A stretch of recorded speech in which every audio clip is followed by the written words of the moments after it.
once again.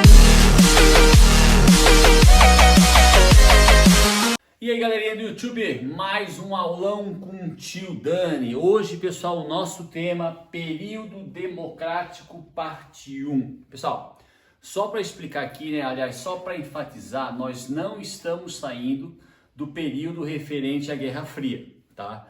Nós não podemos esquecer que a Guerra Fria, oficialmente, ela vai de 45 a 91. Então, nós não estamos aqui saindo do período referente à Guerra Fria. Nós continuamos na Guerra Fria, mas agora, pessoal, agora, e nas próximas, provavelmente, 2 videoaulas, quer dizer, parte 1, parte 2 e parte 3, nós vamos analisar a realidade da sociedade brasileira no que concerne a economia, a política, perfeito? Então estamos dentro do contexto da Guerra Fria, mas a partir de agora, em período democrático, parte 1, vamos analisar a sociedade brasileira de 1945 ou 46 até 1964. Vocês podem estar se perguntando assim, tá, professor, mas espera aí. O senhor acabou de dizer que nós não saímos do período relacionado à Guerra Fria. Sim. E o senhor acabou de nos relembrar que a Guerra Fria oficialmente vai de 45 a 91. Sim. Mas nós vamos analisar a sociedade até 64? Por que não até 91?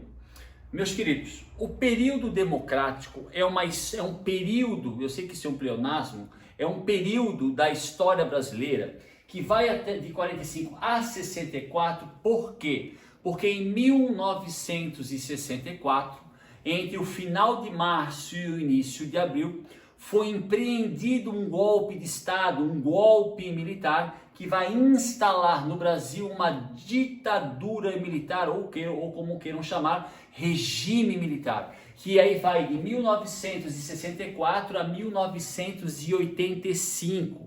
E esse regime militar, essa ditadura, que vai de 64 a 85, será analisada em outras videoaulas. Nós vamos destacar, nós vamos enfatizar, nós vamos discorrer sobre o período até 64, até a deflagração do golpe que instala uma ditadura no Brasil. Perfeito? E a própria ditadura, quando for analisada em outras videoaulas, que vai de 64 a 85, também estará dentro do contexto da Guerra Fria. Mas a partir de agora, período democrático parte 1, depois parte 2 e parte 3, vamos analisar de 1945 a 1964 o governo. Pessoal, esses rostos aqui embaixo, tá? São os rostos dos presidentes que governaram durante o período democrático em ordem cronológica. O primeiro, o general Eurico Gaspar Dutra. Segundo, ele, Getúlio Dornelles Vargas. Terceiro, Juscelino Kubitschek. Quarto, Jânio Quadros. E o último presidente, pessoal, que vai ser deposto pelo golpe de 64, João Goulart, mais conhecido como Jango. Toda vez que vocês escutarem, o presidente Jango, o político Jango, Jango é João Goulart, o presidente deposto pelo golpe de 1964. O próprio nome já diz, pessoal, período democrático, então isso quer dizer que essas pessoas, que esses políticos, eles foram eleitos, eles chegaram ao cargo de presidente através de uma eleição. Outro detalhe, pessoal, que nós não podemos esquecer. Até 61, por que eu digo 61, pessoal? Porque 61 vai ser a última eleição para presidente antes da ditadura militar, e depois só serão realizadas eleições depois de 61, direta para presidente, em 1991. Então, até 61, pessoal, na República, era uma eleição para presidente e uma eleição para vice-presidente. Quando as pessoas, pessoal, desde a proclamação da República, no dia 15 de novembro de 1889, quando as pessoas iam a uma zona eleitoral, se dirigiam a uma urna, era uma urna que eles votavam para presidente e uma urna que eles votavam para vice-presidente.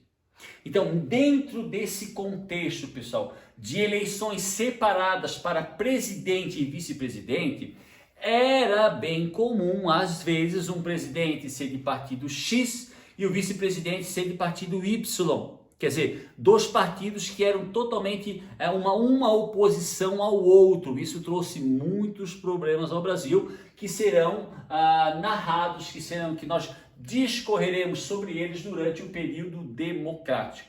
Perfeito? Eurico Gaspar Dutra, Getúlio Dornelles Vargas, Juscelino Kubitschek, Jânio Quadros e João Goulart, conhecido também como Jânio. Então, a partir de agora, estamos começando, meus queridos, oficialmente o período democrático. E lembrando também, estamos falando de Brasil. Estamos falando de um país que está localizado no continente americano. Estamos falando da quinta maior nação do mundo, que está localizada na América do Sul, no continente americano, o mesmo continente onde está localizado os Estados Unidos da América. E sendo esse contexto da Guerra Fria, obviamente nós sendo um país americano, seremos nesse período fortemente influenciado pelos Estados Unidos da América. Perfeito? Então vamos lá, rapaziada. Antes de analisar, pessoal, especificamente o governo de cada presidente, no caso hoje, pessoal, tá? Nós analisaremos o período de governo do general Eurico Gaspar Dutra, que vai de 1946 a 50.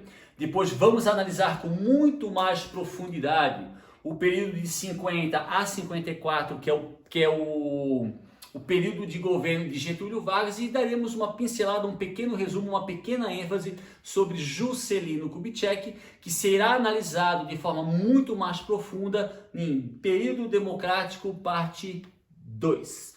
Perfeito? Pessoal, a gente não pode... Cenário político. Com relação, pessoal, ao cenário político referente ao período democrático, nós já demos algumas pinceladas, nós já falamos sobre no vídeo Guerra Fria parte 2, bem no finalzinho, tá? Mas eu vou voltar a repetir. A partir de 45, pessoal, em 1945, é o término da Era Vargas. Lembre, o Brasil entrou na Segunda Guerra Mundial ao lado dos aliados, né, lutando pela democracia contra as ditaduras fascistas.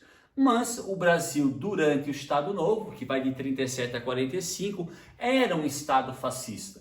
Então, a partir do momento que o Brasil aderiu à Segunda Guerra Mundial ao lado dos aliados contra o fascismo, aqui no Brasil começa de forma gradativa um forte movimento pelo fim da Era Vargas, pelo fim do Estado Novo, pelo fim do governo fascista de Getúlio Dornelles Vargas. Em 45, já não conseguindo mais aguentar a pressão da sociedade, Getúlio Vargas lançou um decreto, porque não havia parlamento, era só o presidente, era uma ditadura, e nesse decreto foi confirmada eleições gerais para outubro de 45. Professor, o que é uma eleição geral? Para presidente, governador, senador, prefeito, porque durante o Estado Novo, pessoal, de 37 a 45, não tinham partidos políticos, não tinha eleição para absolutamente nada. Getúlio nomeava os governadores nomeavam os prefeitos e ponto final.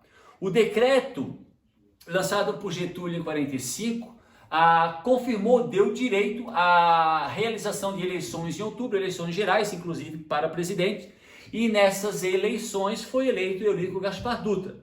Durante esse pleito, a campanha eleitoral, também foi permitido, através deste mesmo decreto, o surgimento de partidos, pois no Estado Novo não existiam partidos políticos, porque não existia a eleição, o poder estava centralizado unicamente na figura de Getúlio Dornelles Vargas. Então, o decreto que permite as eleições também permite o surgimento de partidos. Dentre os vários partidos políticos que vão surgir ali no início do período democrático, os três principais. Professor, por que os três principais? Porque esses três partidos eles vão dominar o cenário político do Brasil de 1945 até 1964, até o golpe militar. Perfeito? Um outro detalhe que a gente também não pode esquecer. O período democrático, galera, vai ser caracterizado pela existência de dois grupos. Os nacionalistas e os conservadores. Pessoal, um é o oposto do outro, um é inimigo do outro. Ah, professor, quem eram os nacionalistas? Normalmente, pessoal, como nós estamos falando no contexto da Guerra Fria, normalmente os nacionalistas eram taxados de socialistas. Mas nem todo nacionalista era socialista. Mas dentro do contexto da Guerra Fria, os nacionalistas eram taxados de socialistas. Normalmente os nacionalistas defendiam a reforma agrária. Normalmente os nacionalistas eram contra a entrada do capital internacional em setores estratégicos da economia, como por exemplo a produção de energia. Não que eles fossem contra a entrada do capital internacional. Eles eram contra a interferência do capital internacional em setores estratégicos como o setor produtor de energia. Os conservadores eram capitalistas, formados normalmente por latifundiários, alta burguesia, não eram favoráveis à reforma agrária e eram totalmente favoráveis à entrada do capital internacional em qualquer setor da economia brasileira. São esses dois grupos políticos, nacionalistas e conservadores, que vão dominar o cenário político de 45 ou 46 até 64. Perfeito? No caso dos partidos políticos, o PTB, o PSD e a UDN são os partidos que vão também dominar o cenário político brasileiro. O PTB, pessoal, que é um partido 100% nacionalista, todos os seus membros eram nacionalistas, mas isso não quer dizer que todos eram socialistas, mas eram nacionalistas. O PTB foi um partido criado por Getúlio Vargas em 1945. O PTB foi um partido criado pelo Getúlio Vargas. PSDN, pessoal, o PSDN, nesse período democrático, ele era considerado o maior partido. Professor, por que maior partido? Porque ele tinha uma bancada do PSD dentro da Câmara era maior. A bancada do PSD dentro do Senado era maior. Traduzindo, meus queridos, dentre os três partidos, o partido que mais possuía deputados e senadores era o PSD. Mas o PSD, diferente dos outros dois, parte dele era nacionalista e ou a outra parte era conservadora. Era um partido, era o maior partido, que tinha as maiores bancadas na Câmara e no Senado, mas ele era meio a meio, parte nacionalista, parte conservador. A UDN era totalmente conservadora. Então, PTB, totalmente nacionalista, UDN, totalmente conservadora, e no caso do PSD, parte nacionalista, parte conservadora. São esses três partidos, como eu já falei antes, que vão dominar o cenário político brasileiro de 46 ou 45 até 1964. Perfeito, meus queridos? Vamos tocar. Então, vamos começar a analisar, pessoal, bem rapidinho, né? O período de governo do general Eurico Gaspar Dutra, tá? Pessoal, apesar de general, nós não podemos esquecer que nós estamos falando do período democrático. Então, os políticos, vereador, prefeito, deputado, senador, presidente, eles eram eleitos pelo voto popular. Que voto? De homens e mulheres acima de 18 anos alfabetizados. Uma outra coisa, pessoal, que eu quero que vocês não esqueçam. O nome desse período é período democrático, mas ele é chamado de democrático quando comparado ao Estado Novo. Se nós compararmos, pessoal, esse período de 46 a 64, essa democracia de 46 a 64 com a democracia hoje, nós somos hoje uma nação muito mais democrática do do que o Brasil de 45 a 64. Então, quando nós chamamos esse período de período democrático, é quando comparamos ao Estado Novo, que era uma ditadura. Se compararmos este período com hoje, nós hoje somos muito, muito mais democráticos do que o período de 46 a 64. Perfeito? Principal característica, pessoal, do governo de do general Eurico Gaspar Dutra, governo que vai de 46 a 1950, a promulgação de uma nova Constituição. Pessoal, óbvio, a Constituição que vigorava durante o Estado Novo era, lembra, a Constituição polaca, a Constituição que teve como base de criação a Constituição do Partido Nazista da Polônia. Então não tinha nexo, pessoal, essa Constituição ainda vigorar. Então uma das principais características do período de governo de Eurico Gaspar Dutra foi a promulgação de uma nova Constituição em 1946, e dentre as características dessa Constituição, obviamente, o fim da pena de morte. Nós não podemos esquecer que a Constituição polaca de 37, ela previa a pena de morte principalmente para casos de subversão política. Quer dizer, qualquer oposição ao governo de Getúlio naquela época, a pessoa poderia ser condenada à morte. Então isso acaba com a Constituição de 46. O Poder Executivo, o Legislativo e o Judiciário voltam a funcionar como devem ser, né? O presidente executa as leis que o Legislativo faz e o Judiciário tem como função punir as pessoas que não obedecem às leis. Isso não existia na era Vargas. Aliás, isso não existia no Estado Novo. Tudo estava centralizado em Getúlio. Perfeito? Mas essa Constituição, se nós compararmos a Constituição de 46 com a Constituição nossa última, a de 1988, a nossa é muito mais democrática. Por exemplo, essa Constituição, ela não priorizava os analfabetos. Os analfabetos continuaram a serem excluídos das eleições, do cenário político. E pessoal, em 46, a quantidade de analfabetos no Brasil era imensamente maior do que hoje. Então, uma parcela, apesar de ser um período democrático, uma parcela significativa da sociedade, de homens e mulheres, continuavam sendo excluídos da participação política. Então, por isso eu disse, é democrático, período democrático, se comparado ao Estado Novo, se comparado hoje, nós somos muito mais democráticos. Perfeito? Então, característica principal, a promulgação de uma nova Constituição. Economia. Pessoal, um fato bem interessante, né? Quando o Brasil, ele entra na guerra, ele adere à guerra, ao lado dos aliados, o Brasil, ele se torna um grande fornecedor de matéria-prima aos aliados, principalmente aos Estados Unidos. Nesse período de envolvimento do Brasil na guerra ao lado dos aliados, a nossa dívida externa, basicamente, ela acabou.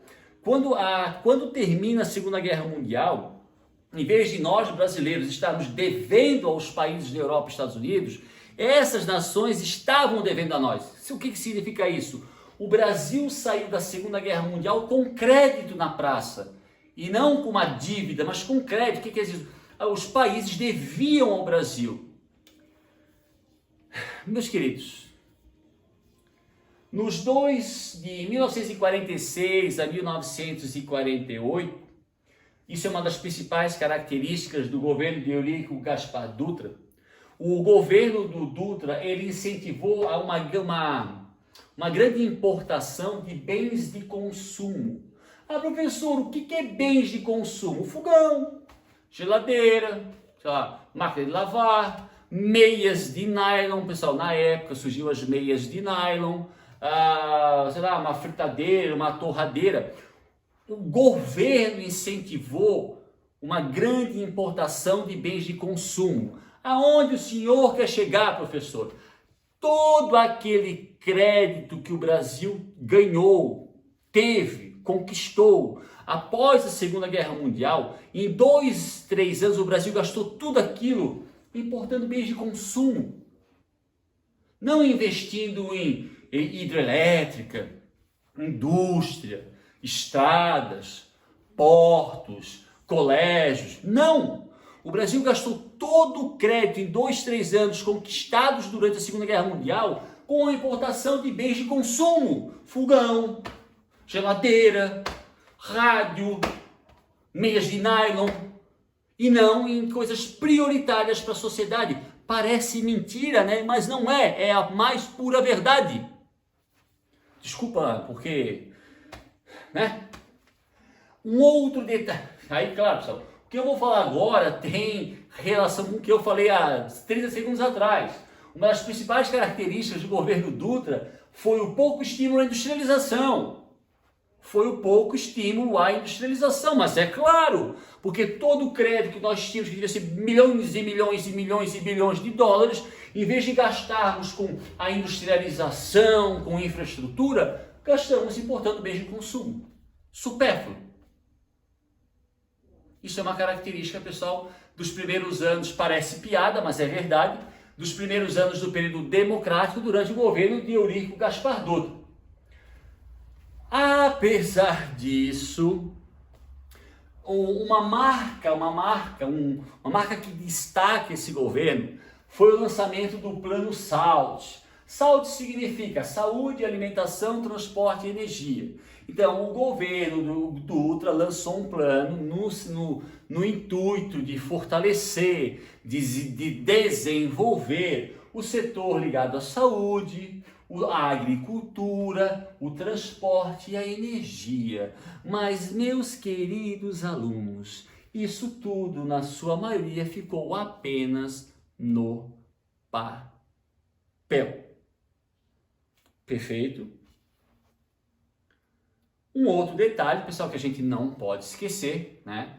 Quando acaba a Era Vargas, tá? Apesar do Brasil ter participado da guerra lá dos Estados Unidos, isso não significa que o Vargas adorasse os Estados Unidos. Não, não. A gente nunca pode esquecer, pessoal, e essa frase vocês têm que lembrar: entre países não existe amizade, é interesse, ponto. Ponto, não tem mais, é ponto. Entre países não existe amizade, existe interesse, ponto final, não tem o que discutir. Quando já de início, pessoal, como nós somos um país americano, já no início do período democrático, durante o governo de Eurico Gaspar Dutra, houve um forte alinhamento do Brasil com os Estados Unidos. A maior prova disso, em 1947, o Partido Comunista Brasileiro caiu na ilegalidade. Pessoal, quando em 45 o Getúlio ele lançou um decreto permitindo as eleições gerais e o surgimento de partidos, surgiu o PCB, surgiu o Partido Comunista Brasileiro, e por incrível que pareça, nas eleições de 45, a votação para os candidatos do PCB, principalmente para presidente, foi bem significativa e o PCB elegeu deputados e senadores. Então não era um partido nanico, era um partido que tinha uma influência significativa dentro da sociedade brasileira.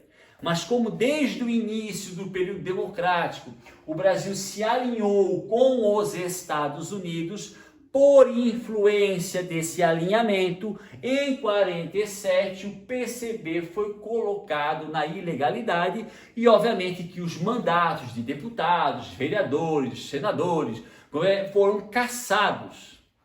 Por isso que eu digo, meus queridos, isso aqui é período democrático se comparado ao Estado Novo. Se nós compararmos essa democracia com a nossa hoje, nós somos muito mais uma democracia verdadeira do que a desse período. O partido dele foi cassado, caiu na ilegalidade e vai demorar para voltar.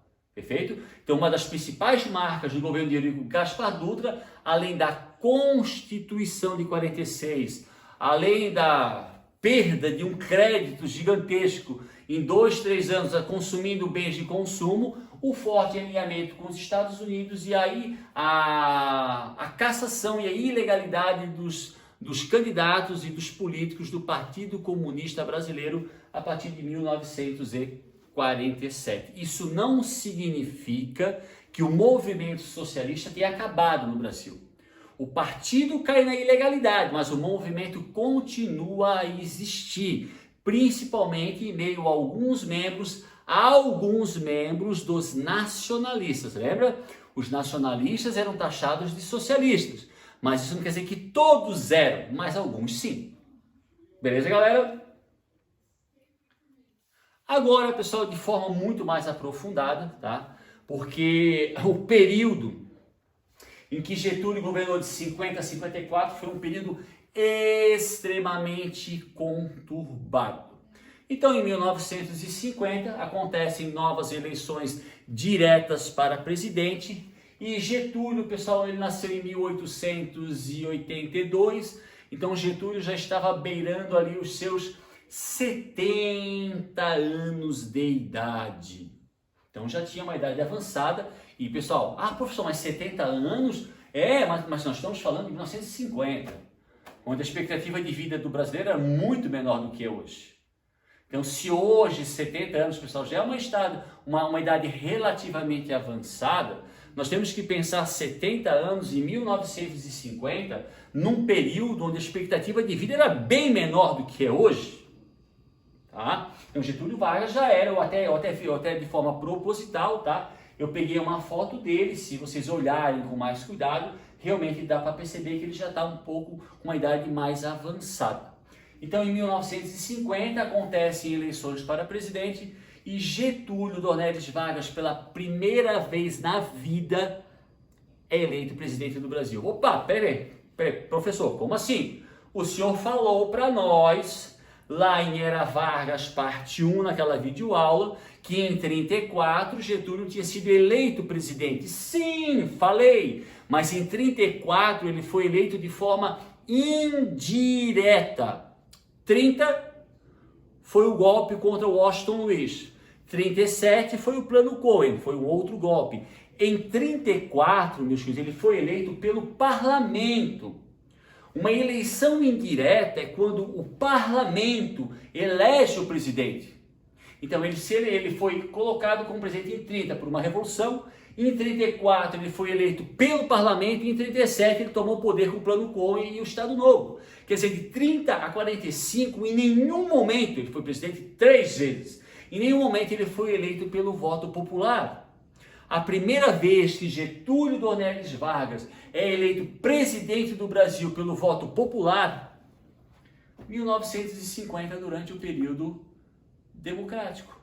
E pasmem, pessoal, por que eu falo pasmem? Porque ele foi ditador, teve a Constituição Polaca, o DIP, pena de morte, pessoas foram exiladas, pessoas desapareceram, pessoas foram executadas. Inclusive, eu falei lá em Getúlio parte 2, que se nós compararmos o Estado Novo, a ditadura do Estado Novo, que vai de 37 a 45, ela é muito mais violenta do que a de 64 a 85. Mas a mais famosa, que mais se fala, é de 64. Mas se nós compararmos o nível de violência, o Estado Novo é muito maior. Apesar disso, Getúlio foi eleito, pessoal, em 1950 com 48,7% dos votos. Quase 50%. Os outros 50% vocês dividem com os outros candidatos. Então, olha, pessoal, olha a quantidade, a porcentagem. Ele foi eleito com quase 50% dos votos. Os outros 50% foram divididos com os outros candidatos. Isso mostra o que, apesar do Estado Novo, da ditadura getulista, ele era um cara muito bem quisto, muito bem visto por boa parte da população brasileira.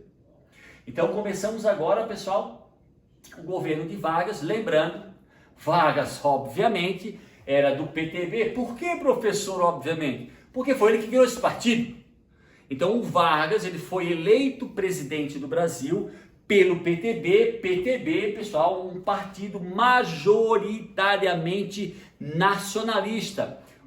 Mas nem todo nacionalista era socialista. O maior exemplo é da Getúlio. Ou vocês acham que Getúlio era socialista? Não, mas ele era nacionalista do PTB.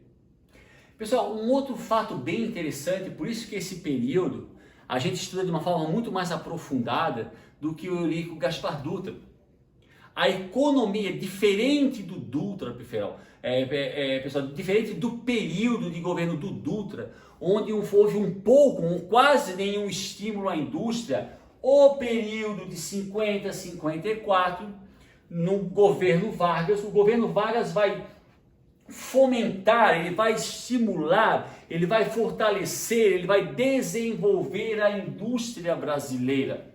Então, diferente do seu antecessor, Eurico Gaspar Dutra, tá? O governo de Vargas se destaca pelo desenvolvimento industrial. Por exemplo, em 1952, o Instituto vai criar o BNDE, Banco Nacional de Desenvolvimento. Pessoal, quase a mesma coisa que o BNDES hoje, tá? O BNDE ou o BNDES hoje não é um banco normal, onde vai lá abrir uma conta, vai pagar conta, vai fazer... Não é, esse é um banco do Estado criado para dar empréstimo, para emprestar dinheiro para quem quer empreender, criar uma indústria, criar uma empresa, um estabelecimento comercial. O BNDES o BNDES hoje, pessoal, seria o que era antigamente o BNDE, Banco Nacional de Desenvolvimento. É um banco do governo, não é que nem um banco, não é igual ao Santander, Banco do Brasil, Itaú ou Caixa. É um banco criado com um único propósito: emprestar, financiar para quem quer empreender. Por isso que esses bancos, pessoal, ele está diretamente ligado ao desenvolvimento industrial. Porque ele tem como objetivo emprestar dinheiro para quem quer criar uma indústria, para quem quer aumentar a sua indústria, evoluir, comprar mais tecnologia, tá? Então isso já é uma prova de como o governo de Vargas era muito diferente do governo de Eurico Gaspar Dutra. Em 54, o Vargas vai lançar o projeto da Eletrobras. Pessoal, a Eletrobras, ela existe hoje.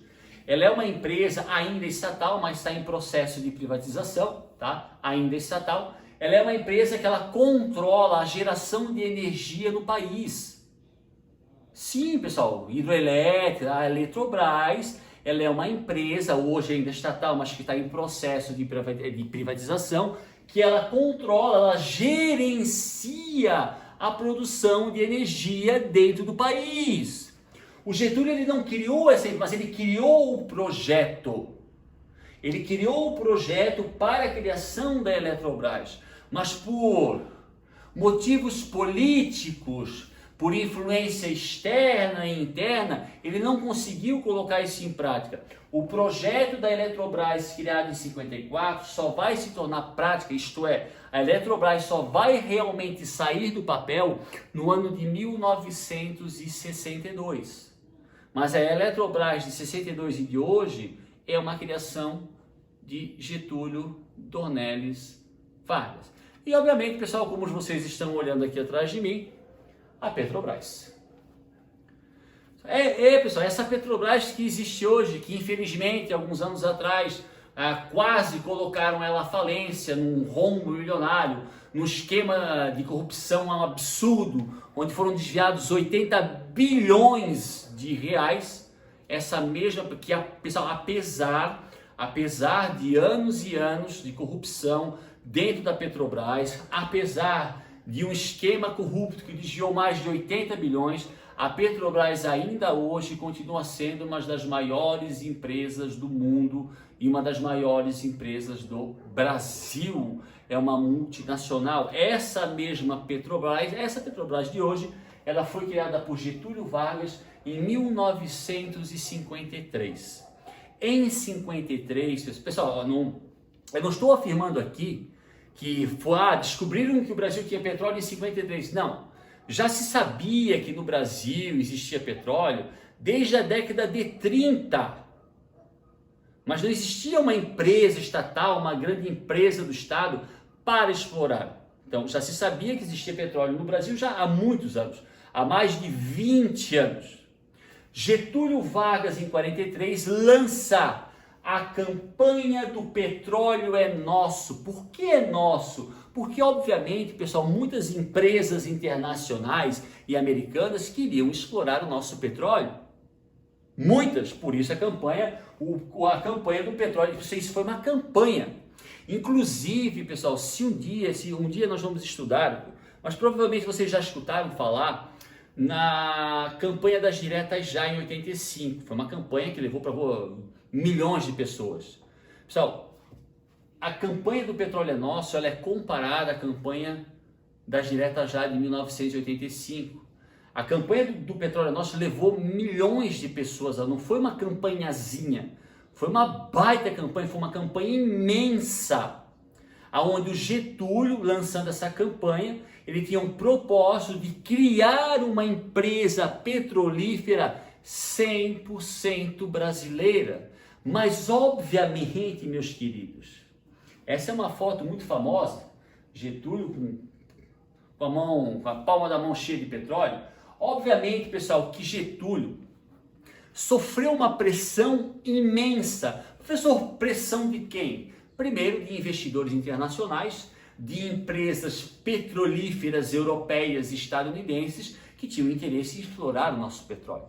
E a pressão interna foi dos conservadores, principalmente da UDN, que tinham interesse que o capital internacional viesse explorar o nosso petróleo. Tá, professor, mas eles queriam dar o petróleo? Não é dar, pessoal. Como é que funcionaria isso? As empresas, sei lá, inglesas, francesas, americanas viriam explorar o nosso petróleo e em troca nos pagariam de indenização, um aluguel, milhões e bilhões e bilhões de dólares. Então as empresas explorariam o nosso petróleo, mas nos pagariam bilhões de dólares. Essa era a intenção dos conservadores. A intenção do Getúlio não, dos nacionalistas não. Era criar uma empresa petrolífera 100% brasileira. A pressão, pessoal, a Petrobras, ela só foi possível a criação da Petrobras graças ao PSD. Pessoal, um presidente não tem o poder de criar uma petrolífera, isso precisa do aval do Congresso. Afinal, período democrático. Getúlio aqui não é ditador. Então esse projeto, a campanha do Petróleo é Nosso, para que realmente o projeto chamado Petrobras se tornasse uma empresa, algo na prática, era necessário o aval do Congresso. E graças ao apoio do PSD na votação, é que foi possível em 1953 a criação da Petrobras, que naquela época era uma empresa 100% estatal, quer dizer, 100% das ações da Petrobras estavam na mão do Estado. Hoje não. Se eu não me engano, acho que foi no governo Fernando Henrique Cardoso, uns 30% ou 40% das ações da Petrobras foram vendidas a empresas internacionais.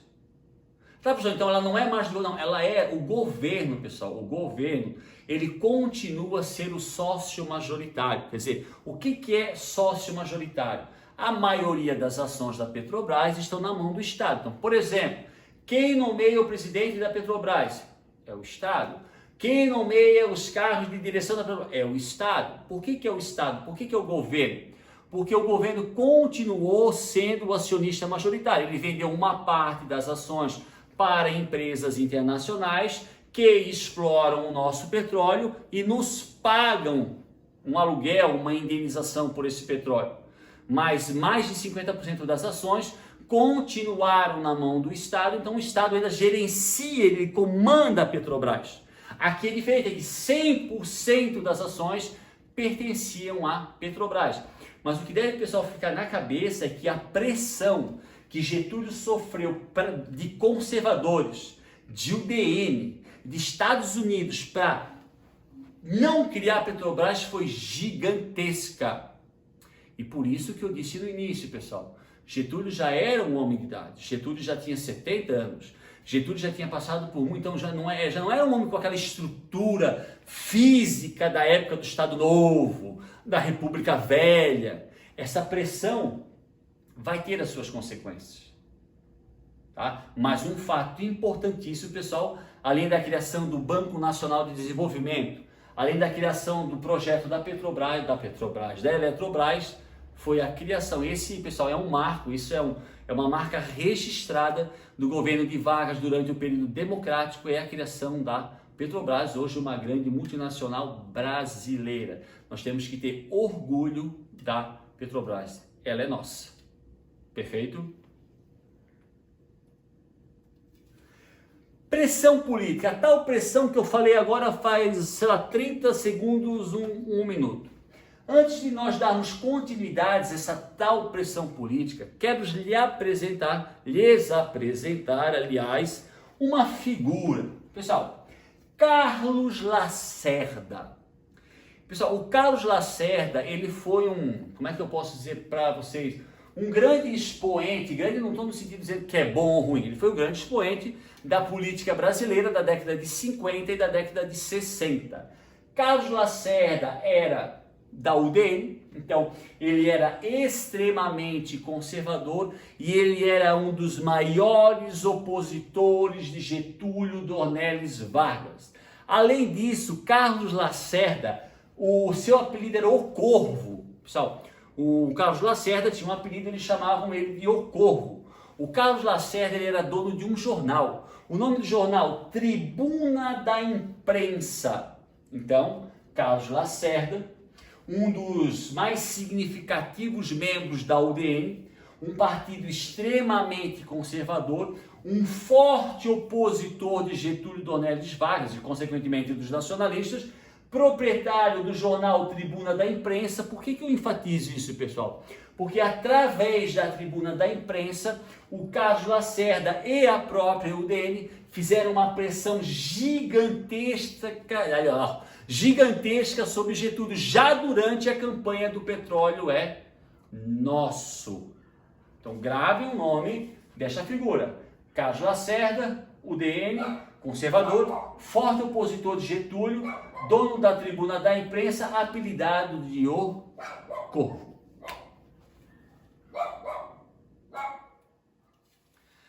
Pessoal, fora a pressão sofrida por Vargas para criar a Petrobras, aliás, para não criar a Petrobras, em 1954 vai ocorrer um acontecimento que vai ser derradeiro, não só na vida de Vargas, mas na vida da sociedade, na realidade de vida da sociedade brasileira. Em 1954, acontece o famoso atentado da Rua Toneleiro. Em 1954, lembrando que o cenário político brasileiro já estava extremamente conturbado, em 54 acontece o atentado da Rua Toneleiro, quando Carlos Lacerda sofre uma tentativa, uma emboscada, uma tentativa de assassinato. Quando ele chegava à sua casa, na Rua Toneleiro, Carlos Lacerda foi recebido a tiros. No caso de Carlos Lacerda, ele recebeu um tiro no pé. Mas Carlos Lacerda, pessoal, com certeza tinha muitos inimigos.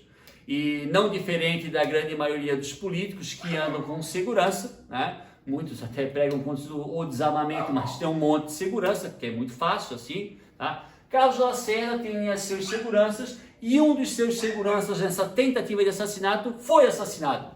O major da aeronáutica Rubens Vaz.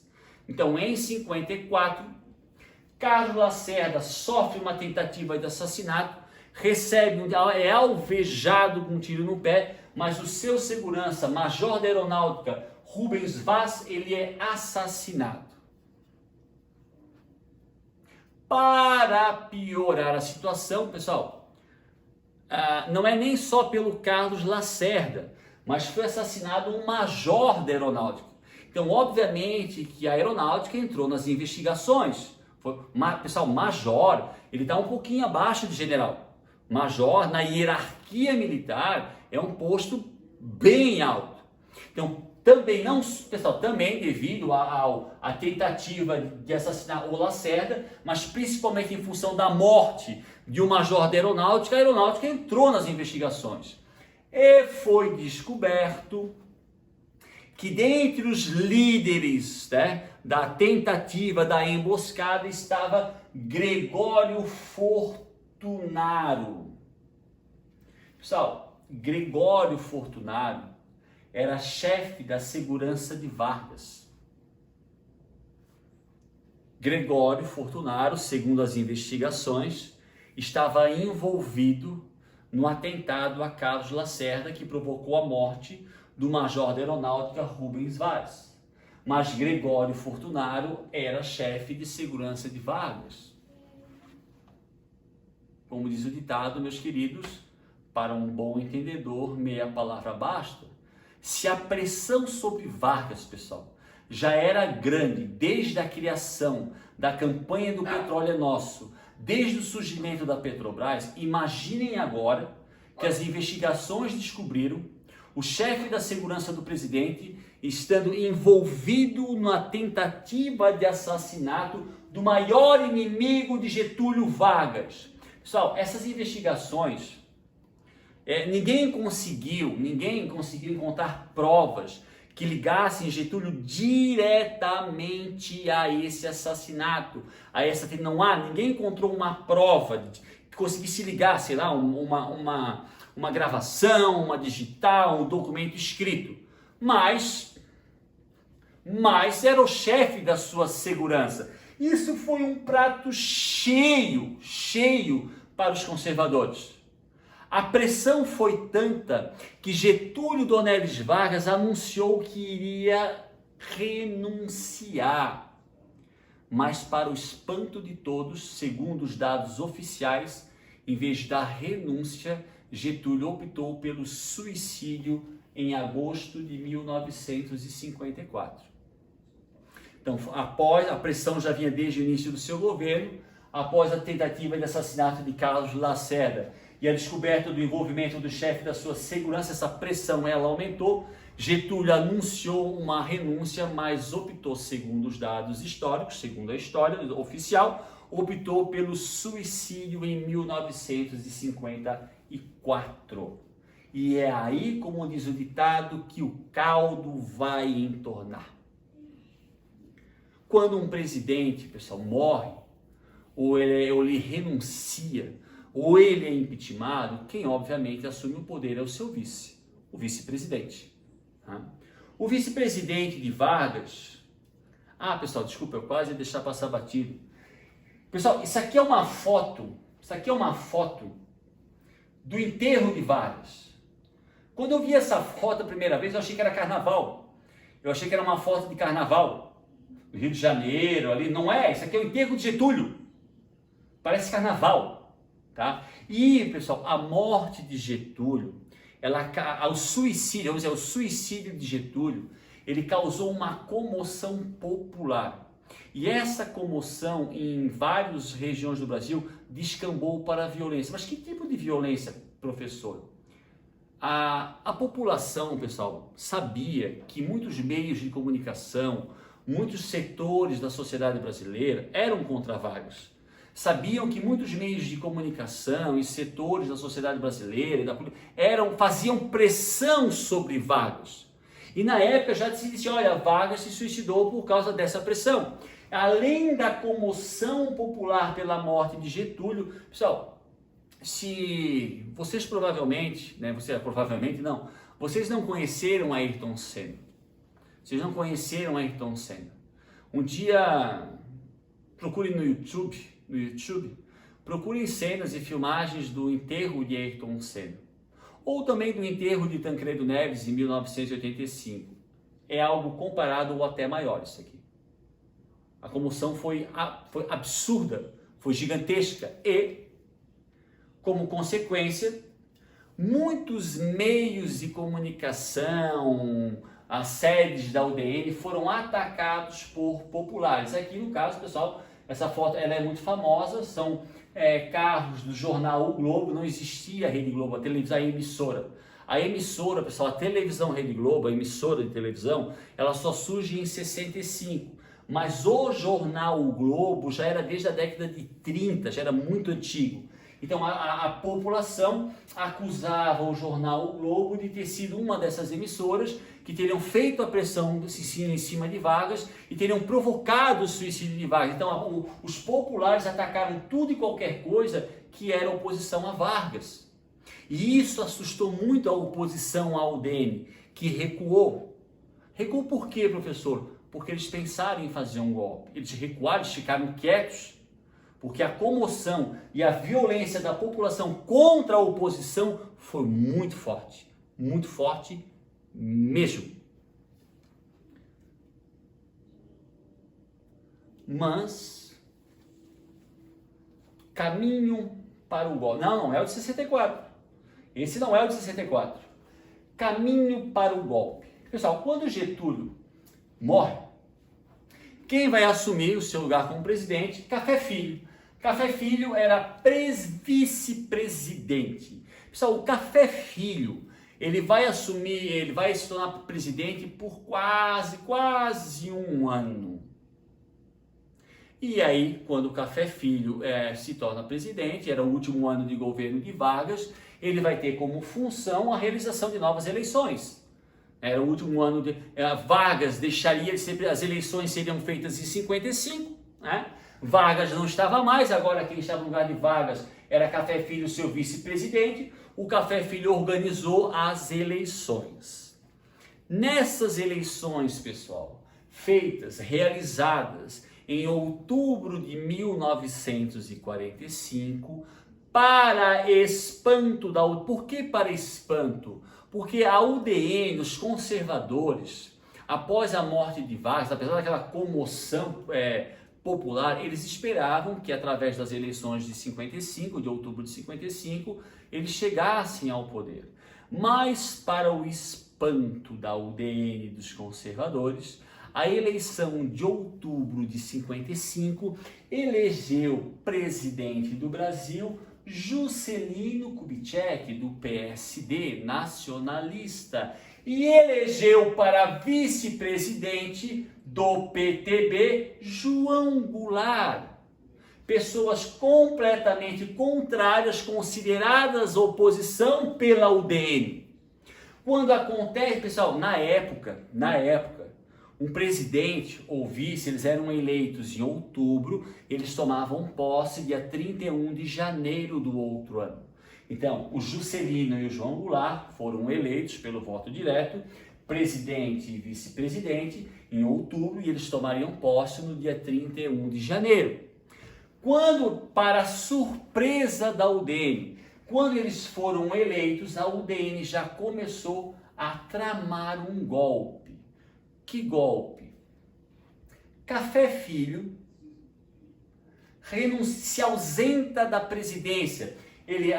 Eu botei entre aspas, pessoal, porque esse ato ele é um tanto quanto esquisito. Café Filho, após as eleições, após a vitória de Juscelino e João Goulart, ele tem um atestado médico alegando que estava com problemas cardíacos, ele sai da presidência. Quando o vice-presidente se ausenta, pessoal, por qualquer motivo, quem assume o lugar dele é o presidente da Câmara. Vou dar um exemplo. Nosso presidente hoje é o Bolsonaro. Bolsonaro, sei lá, está doente e não pode mais ser presidente. Quem assume é o vice-presidente Mourão. Mas suponhamos que o vice-presidente Mourão também ficou doente. Não pode mais ser presidente. Quem assume é Rodrigo Maia, que é presidente da Câmara. Na hierarquia é presidente, vice-presidente, presidente da Câmara dos Deputados, presidente do Senado e depois o juiz mais velho do Supremo Tribunal Federal. Essa é a hierarquia. Quando o Café Filho arruma um atestado médico alegando problemas cardíacos após a eleição, Carlos Luz, presidente, pessoal, presidente da Câmara, assume como presidente. Só que Carlos Luz é oposição a Juscelino e a João Goulart. Qual era a intenção de Carlos Luz quando ele assume a presidência do Brasil? É dar um golpe. Que golpe, meus queridos? Evitar a posse de Juscelino e João Goulart. Por isso o título Caminho para o Golpe. Carlos Luz assume porque Café Filho arrumou um atestado problemas cardíacos e Carlos Luz começa, junto com a UDN conservadores, a tramar um golpe para evitar que Juscelino do PSD e João Goulart do PTB assumissem a presidência do Brasil. Tá, e agora, professor?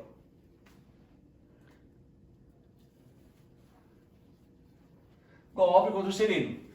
Aí aparece, vou botar um pouquinho antes, essa é a foto, pessoal, do Marechal Lott. Nós não podemos esquecer que Marechal, pessoal, o exército tem lá o último, general de 1 estrela, 2 estrelas, 3 estrelas, 4 estrelas, 5 estrelas, acima dos 5 estrelas, Marechal. Hoje, o cargo de Marechal só existe em época de guerra. Caso o Brasil entre em guerra, o general de 5 estrelas se torna um Marechal. Nesse período, o posto de Marechal, ele existia mesmo em época de paz. O Marechal Lott, que nós chamamos de legalista. O que é legalista, pessoal? É alguém que está dentro da lei. Se o presidente foi eleito, ele vai assumir. Quando o Marechal Lott percebe a estratégia dos conservadores, quando colocaram Carlos Luz como presidente, que era evitar a posse de Juscelino e João Goulart, Carlos Lacerda, mais que rapidamente, no dia 11 de novembro de 1955, ele dá um contragolpe, ele coloca as tropas do exército na rua, ele destitui Carlos Luz do poder e coloca no lugar de Carlos Luz Nereu Ramos. Aqui está uma foto, meus queridos, de Juscelino tomando posse, João Goulart e Nereu Ramos. Pessoal, Nereu Ramos, só por curiosidade, é catarinense. Nereu Ramos nasceu em Lages. Nereu Ramos, em 55, ele era presidente do Senado. O que o Marechal Lott fez percebendo o golpe? No dia 11 de novembro de 55, ele põe o exército na rua do Rio de Janeiro. Ele destitui Carlos Luz, destitui Carlos Luz do poder, coloca no lugar de Carlos Luz o presidente do Senado, que era contra o golpe, e o presidente do Senado, Nereu Ramos, torna-se presidente por 2 meses, e o Nereu Ramos, obviamente, junto com o Marechal Lott, eles garantem a posse de Juscelino como presidente e João Goulart como vice-presidente. Olha o rolo, pessoal. É por isso que eu disse no início que vamos estudar o governo de Vargas com muito mais profundidade, porque lá aconteceram fatos muito mais importantes. Entenderam por que eu falei isso? Então, Nereu Ramos, ele assume entre 55 e ele assume por 2 meses o cargo de presidente da República, sendo ele presidente do Senado, e ele, apoiado, obviamente, pelo Marechal Lott, ele garante a posse do Juscelino e do João Goulart, e a partir de 1956, Juscelino torna-se presidente do Brasil, oficial, a partir do dia 31 de janeiro, e ele vai ser presidente até 1961. Então, na próxima, pessoal, videoaula, Período Democrático, parte 2, nós vamos analisar com mais profundidade o governo de JK, que vai de 56 a 61. Vamos analisar o plano de metas, o slogan da sua campanha, 50 anos em 5. Como assim, professor 50? Eu, Juscelino, farei em 5 anos o que os presidentes ou qualquer presidente faria em 50. Ele prometeu desenvolver o Brasil em 5 anos, o que seria normalmente desenvolvido em 50. Esse foi um slogan de campanha. Vamos analisar o que foi e se realmente isso aconteceu. Vamos analisar, pessoal, uma coisa óbvia. Se a maior marca registrada de Getúlio dentro do período democrático foi a Petrobras, a maior marca registrada, a principal característica do governo de JK é óbvio, pessoal, sem dúvida nenhuma, a construção de Brasília, a transferência da capital brasileira do Rio de Janeiro para a região centro-oeste com a construção de Brasília. Estudaremos como foi construída, por que foi construída e que tipo de consequências econômicas e financeiras que a construção de Brasília trouxe à economia brasileira. E para finalizar, analisaremos também, pessoal, como um bom nacionalista, né? E como um bom getulista, Juscelino era admirador de Getúlio Dornelles Vargas. Juscelino vai estimular o desenvolvimento da indústria e ele vai também estimular a vinda de indústrias automobilísticas para o Brasil. Mas isso, pessoal, nós só analisaremos com mais profundidade em Período Democrático, parte 2. Perfeito, meus queridos? Meus queridos alunos, muita saudade, espero que vocês tenham gostado da aula. A aula foi feita com muito carinho, muita pesquisa, podem ter certeza disso, muita pesquisa, tá? Aquele puxãozinho de orelha no final é básico, continuem a estudar, anotem, façam anotações, não precisa fazer o vídeo de uma vez, vejam em partes. E qualquer dúvida com relação a esse ou a outras videoaulas, entre em contato com o professor. Como eu já disse, pessoal, eu vou responder e eu vou responder com um áudio, porque se eu escrever o que eu for responder com áudio, eu vou ficar o dia todo escrevendo. Então, se tiverem dúvidas, perguntem. Beleza, galera? E para não esquecer, galerinha, para não esquecer, dá aquele like, se inscrevam no canal, valorizem o trabalho do tio Dani, cara. Valorize, isso é muito bom para nós. É muito bom mesmo, tá? Galera, saudade de vocês. Espero que logo a gente se encontre, nem que for para conversar 1,5 metro de distância, mas para pelo menos se ver, tá? Então, muita saudade, se cuidem, juízo e até a próxima. Tchau, tchau e um grande abraço, pessoal.